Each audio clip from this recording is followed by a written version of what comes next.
Assalamu alaikum, I'm Aisha and you're watching Samaa News. Here are today's headlines.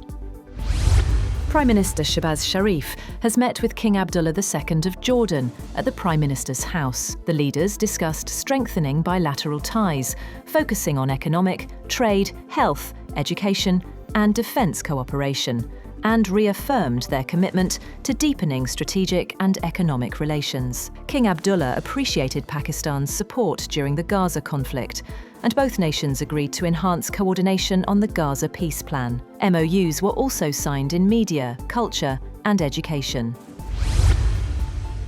Lebanon has announced it will file a complaint with the UN Security Council against Israel for building a concrete wall along the southern border that extends beyond the Blue Line. The Blue Line is a UN demarcated boundary separating Lebanon from Israel and the Israeli-occupied Golan Heights. Israeli forces had withdrawn to this line when they left southern Lebanon in 2000.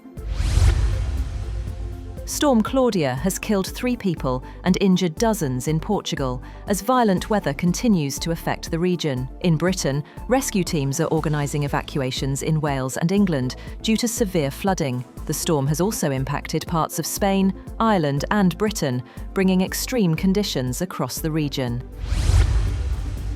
US President Donald Trump has said that he thinks Thailand and Cambodia are going to be fine after he sought to mediate a flare-up in their border dispute. But the Thai leader continued to demand an apology from Phnom Penh. Thailand this week suspended a US-brokered ceasefire deal and demanded an apology over allegations that Cambodia had laid fresh landmines that injured Thai soldiers, which Cambodia denies. But the Thai Prime Minister has said that Bangkok will not adhere to the agreement until Cambodia admitted its violation and issued an apology for the latest incident.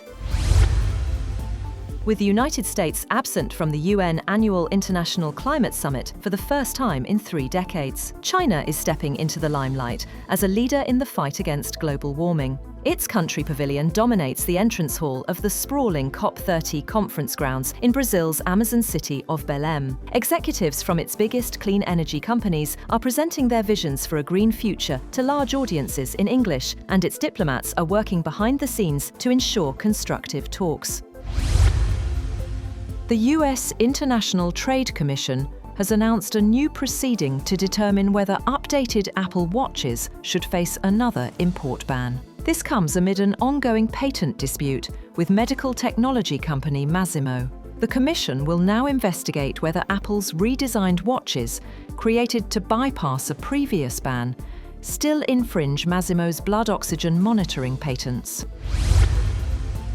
The Democratic Republic of Congo and the M23 rebel group have signed in Qatar a framework agreement for a peace deal aimed at ending fighting in eastern Congo. The agreement was signed by representatives from both sides in a ceremony in the Qatari capital Doha. M23, in the latest of a string of actions supported by neighbouring Rwanda, seized Goma, eastern Congo's largest city, in January and went on to make gains across North Kivu and South Kivu provinces.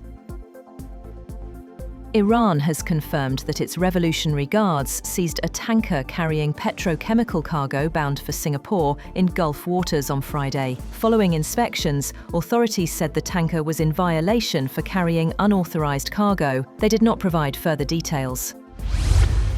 The U.S. Justice Department says it will follow President Donald Trump's request to investigate Jeffrey Epstein's ties to former President Bill Clinton and J.P. Morgan, shifting focus from Trump's own connections to the convicted sex offender Attorney General Pam Bondi appointed Manhattan's top federal prosecutor, Jay Clayton, to lead the probe.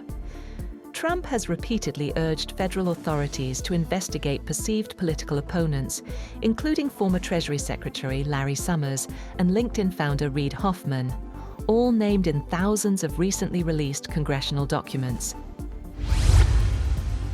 At the Vatican, Pope Leo has met with a group of top Hollywood actors and filmmakers, expressing concern over the global decline in cinema attendance.